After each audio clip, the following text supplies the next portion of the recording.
Author Dan lock जब 16 साल के थे तो इतनी छोटी सी एज में ही उनको अपनी लाइफ का एक बहुत ही शॉकिंग मोमेंट झेलना पड़ा जब उनके डैड अचानक ही उनकी मॉम से डाइवोर्स लेकर उनको अकेला छोड़कर चले गए। डैड के चले जाने के बाद डैन लॉक और उनकी मॉम को काफ़ी ज़्यादा फाइनेंशियली स्ट्रगल करना पड़ा। यहाँ तक कि 2 वक्त का पेट भरने के लिए भी उनको वहाँ की दुकानों से बचा हुआ एक्सपायर खाना खाना पड़ता था। अब इतनी फाइनेंशियल कंडीशन खराब होने की वजह से डैन लॉक और उनकी मॉम ने हांगकांग से कनाडा शिफ्ट होने का फैसला किया और जैसे तैसे फ्लाइट के पैसे जुटाकर वो कनाडा शिफ्ट हो गए। अब ये कंट्री मानो डैन लॉक के लिए एक अनजान दुनिया की तरह थी, क्योंकि ना तो उनको वहाँ की लैंग्वेज यानी कि इंग्लिश आती थी और ना ही उनके पास कोई ऐसी स्किल थी जिससे कि वो अपना खुद का कुछ काम कर सकें। तो सबसे पहले उन्होंने दिन रात एक करके इंग्लिश सीखना शुरू किया और साथ ही में उन्होंने वहाँ की सुपरमार्केट के अंदर एक जॉब भी की जहाँ वो ग्रोसरीज के प्रोडक्ट्स पैक किया करते थे और इस जॉब से ही वो अपना और अपनी मॉम का पेट भर पा रहे थे। फिर धीरे धीरे जब टाइम बीतने लगा तो डैन लॉक को ये रियलाइज़ हुआ कि अगर ऐसे ही सब कुछ चलता रहा तो मैं ज़िंदगी भर सिर्फ यही करता रह जाऊंगा और कभी भी इससे आगे नहीं बढ़ पाऊंगा और ना ही अपने मॉम के चेहरे पर खुशी देख पाऊंगा। मुझे जल्दी ही कुछ ऐसा करना होगा जिससे कि मैं इस ट्रैप से बाहर निकल सकूं। इसके बाद उन्होंने फेमस और सक्सेसफुल लोगों की बुक्स पढ़ना स्टार्ट की, जिससे उनको ये पता चला कि पैसा आखिर किस तरह काम करता है। बट प्रॉब्लम यहाँ पर यह हो चुकी थी कि इतनी सारी बुक्स पढ़ने के बाद वो ओवर कॉन्फिडेंट हो गए और उन्होंने बिना किसी खास प्लानिंग के जो उनके पास खुद के बचे हुए पैसे थे उसी से अपने बिजनेस आइडिया पर काम करना शुरू कर दिया।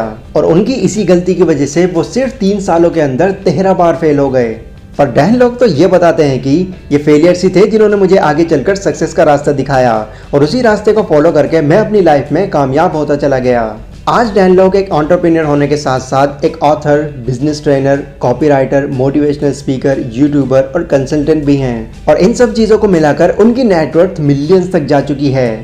उस वक्त उन्होंने अपने फेलियर से जो जो बातें सीखी उन सभी बातों को उन्होंने अपनी बुक अनलॉक इट में मेंशन किया है और हर वो राज खोले हैं जो ज़्यादातर बुक्स में सिखाए जाते हैं पर एक्चुअल में उनकी रियलिटी कुछ और ही है। वेल गाइज, मुझे इस बुक ने पर्सनली काफ़ी इंस्पायर किया क्योंकि इस बुक में सक्सेसफुल होने के कुछ ऐसे सीक्रेट्स छुपे हैं जिनको अवॉइड करके हम बहुत बड़ी गलती कर देते हैं और उस गलती का पता हमको तब चलता है जब हम अपने काम में बुरी तरह फेल हो चुके होते हैं। एंड क्योंकि मुझे इस बुक की बातें काफ़ी ज़्यादा इंपॉर्टेंट लगी तो मुझे लगा इन सभी बातों को आपके साथ भी ज़रूर शेयर करना चाहिए ताकि आप उस रियलिटी को जान पाओ जो आज के टाइम में सक्सेसफुल होने के लिए बहुत ज़रूरी है। So let's begin. Number 1, passive income is a lie, यानी कि पैसिव इनकम एक झूठ है। आप में से बहुत सारे लोगों ने rich dad poor dad book ज़रूर पढ़ी होगी। उस बुक में ऑथर रॉबर्ट कियोसाकी ये बताते हैं कि अगर आपको अपनी लाइफ में अमीर होना है तो आपको एक्टिव इनकम से ज़्यादा पैसिव इनकम पर फोकस करना होगा और जितने हो सके एसेट्स क्रिएट करने होंगे ताकि आपको आगे चलकर किसी भी तरह का काम करने की ज़रूरत ना पड़े। पर गाइस, डैन लॉक के हिसाब से वो इस कॉन्सेप्ट को एक झूठ बोलते हैं। जब वो अपने बिजनेस स्टार्टिंग की इनिशियल स्टेज में थे तो उन्होंने अपनी फाइनेंशियल नॉलेज को इंक्रीज करने के लिए कई बुक्स पढ़ी। उन सभी बुक्स में सबसे कॉमन चीज जो थी वो ये थी कि फोकस ऑन पैसिव इनकम, एक ऐसी लाइफ जीने के लिए जहां पर अगर आप कोई काम ना भी कर रहे हो तब भी आपको पैसा आ रहा हो तो आपको फोकस करना होगा पैसिव इनकम पर। अब ये बात जानकर डैन लॉक काफी एक्साइटेड हो गए और पूरा टाइम उन्होंने इस चीज में इन्वेस्ट कर दिया कि किस तरह ज्यादा से ज्यादा पैसिव इनकम को जनरेट करा जाए। और फाइनली इतनी रिसर्च करने के बाद उन्होंने उनका पैसिव इनकम का सोर्स जनरेट कर लिया। बेसिकली उन्होंने इसमें क्या किया, उन्होंने कई तरह की सेल्फ हेल्प बुक्स ली और उनको सेल करने के लिए उन्होंने गूगल एडवर्ड्स की मदद ली, जिसमें वो हर कैटेगरी की बुक्स पर एड्स रन किया करते थे और इससे उनको काफ़ी अच्छे खासे बायर्स मिल जाते थे। अब डैन लॉक इस तरह से बहुत पैसा कमा रहे थे, लेकिन उनकी ये खुशी ज़्यादा टाइम तक टिक नहीं पाई। कुछ ही टाइम बाद गूगल ने अपनी पॉलिसीज़ में कई चेंजेस कर दिए और डैन लॉक का बिजनेस जिसमें वो गूगल एड्स के थ्रू काफ़ी अच्छे पैसे कमा रहे थे, एल्गोरिथम्स चेंज होने की वजह से एकदम बंद हो गया, जिससे डैन लॉक को एक बहुत बड़ा झटका लगा। यहाँ आकर उनको ये रियलाइज़ हुआ कि मेरा वो बिजनेस जिसको मैं अपना सबसे बड़ा पैसिव इनकम का सोर्स समझ रहा था कुछ टाइम चला और बंद हो गया। मतलब पैसिव इनकम जैसी कोई चीज़ नहीं होती। पहले देखो, डीपली अगर पैसिव इनकम को डिफाइन करें तो उसका मतलब ही यह होता है कि आपको किसी एक सोर्स से इनकम आती रहे और उस इनकम के लिए आपको कुछ करना ना पड़े।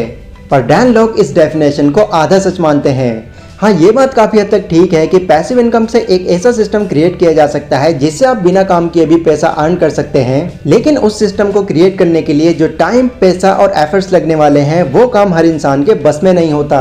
और जो लोग इस लेवल को अचीव कर लेते हैं वो अचीव करने के बाद भी अपने आप को फ्री नहीं समझते।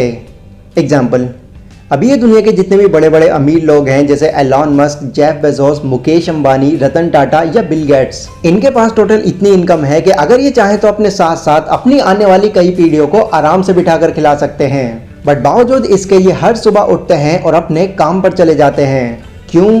क्योंकि उनको अब एक्टिवली काम करते रहने की और अपने बिजनेस को और ज्यादा ग्रो होते हुए देखने की आदत पड़ चुकी है। इसीलिए डैन लॉक पैसिव इनकम को आज के टाइम में एक मिथ बताते हैं। क्योंकि देखो, मार्केट हो, लोगों की ज़रूरतें हो या फिर गवर्नमेंट पॉलिसीज़ हो, ये कभी भी एक जैसी नहीं रहती, चेंज होती रहती हैं। और पैसिव इनकम के चक्कर में हम इन मोस्ट इंपॉर्टेंट बातों को ही भूल जाते हैं, जो कि सबसे बड़ी वजह बनती है हमारी फेलियर की। इसीलिए डैन लॉक आज की जनरेशन को ये एडवाइस करते हैं कि अपना फोकस पैसिव इनकम से हटाकर आपको लेवरेज इनकम पर लाना चाहिए। अब जिनको लेवरेज इनकम के बारे में नहीं पता, उनको मैं बता दूं कि लेवरेज इनकम वो इनकम होती है जिसमें हम दूसरों के टाइम, सोर्स और स्किल्स का यूज करके खुद पैसा जनरेट करते हैं। एग्जाम्पल, मान लीजिए कोई इंसान एक दिन में 10 घंटे का काम करता है, पर अगर वो अपने साथ साथ 9 लोगों को और अपनी टीम में ज्वाइन कर लेता है तो वो एक दिन में 10 घंटे का नहीं 100 घंटे का काम कर पाएगा, जिसमें उसको ऑब्वियसली कहीं ज़्यादा प्रॉफिट होगा। और यही स्ट्रैटेजी आज के टाइम में ज़्यादा सक्सेसफुल है। Number 2, understand the wealth triangle. किसी भी इंसान के पास कामयाब होने के 2 तरीके होते हैं, slow way and fast way. Slow way कामयाब होने का एक बहुत ही कॉमन और ट्रेडिशनल तरीका है। इसमें हमारे बड़े बुजुर्गों के थ्रू हमको ये बताया जाता है कि अच्छे मार्क्स लाओ, बड़े कॉलेज में एडमिशन लो, वैल्यूबल डिग्री हासिल करो जिससे तुमको हाई सैलरी वाली जॉब मिल सके, वहाँ पर 30 से 40 साल की नौकरी करो और बूढ़े हो जाने के बाद रिटायरमेंट के मज़े लो। वेल देखो, स्लो वे की कैटेगरी में कई नेगेटिव पॉइंट्स हैं।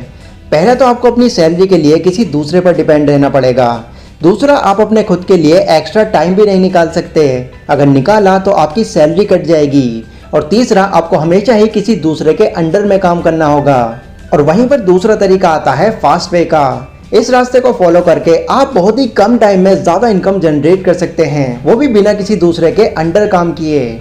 और ये किया कैसे जाता है, इसको समझाने के लिए ऑथर ने एक ट्राइंगल बनाया है, जिसमें एक तरफ है पावर, दूसरी तरफ है पॉसिबिलिटी और तीसरी तरफ है प्रॉफिट। सबसे पहले है पावर। अपनी और अपनी वैल्यू की पावर को बढ़ाने के लिए आपको किसी हाई इनकम स्किल को सीखना होगा, एक ऐसी स्किल जो आगे चलकर आपको एटलीस्ट $10,000 पर मंथ तो अर्न करा ही दे। एंड ऑथर के हिसाब से आज के टाइम में जो टॉप हाई इनकम स्किल्स हैं वो हैं copywriting, consulting, digital marketing, programming, public speaking and YouTube. इनमें से किसी एक स्किल को भी अगर आप मास्टर कर लेते हैं तो आपकी इनकम और वैल्यू कई गुना तक बढ़ जाएगी। वैसे इन सभी स्किल्स के बारे में अगर आपको डिटेल में जानना है तो मुझे कमेंट सेक्शन में बता सकते हैं। इस टॉपिक पर भी मैं आपको जल्द ही वीडियो बनाकर दूंगा। डैन लॉक कहते हैं कि पैसे कभी क्रिएट नहीं होते, ट्रांसफर होते हैं, और उनमें से आपको कितना पैसा मिल सकता है ये डिपेंड करता है कि आप मार्केट में कितनी वैल्यू प्रोवाइड कर रहे हो। ट्राइंगल की दूसरी साइड पर है प्रॉफिट। किसी भी बिजनेस को स्टार्ट करते वक्त आपको हमेशा ये ध्यान में रखना है कि आपके बिजनेस को बाकी जगहों पर भी स्केल कर पाना पॉसिबल हो, यानी उसको अदर सिटीज या फिर अदर कंट्रीज में भी फैलाया जा सकता हो।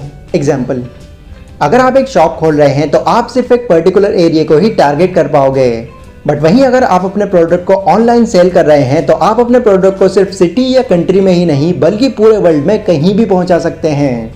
और ज़्यादा लोगों तक आपका प्रोडक्ट पहुंचने का मतलब है ज़्यादा पैसा अर्न करना। ट्राइंगल की तीसरी साइड पर है पॉसिबिलिटी।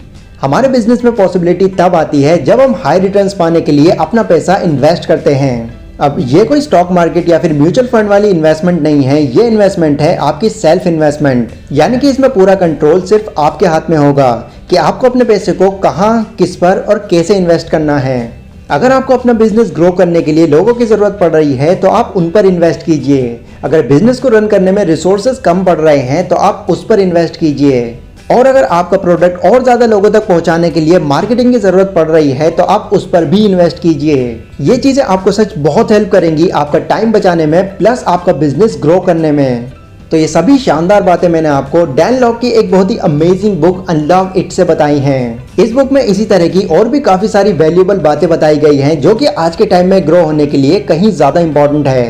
तो अगर आप चाहते हैं कि मैं इस वीडियो का पार्ट 2 भी बनाऊँ तो मुझे कॉमेंट सेक्शन में ज़रूर बताएं। वीडियो गाइस अगर आपको पसंद आई हो तो ज़रूर लाइक करें। Stay safe, stay healthy, take care.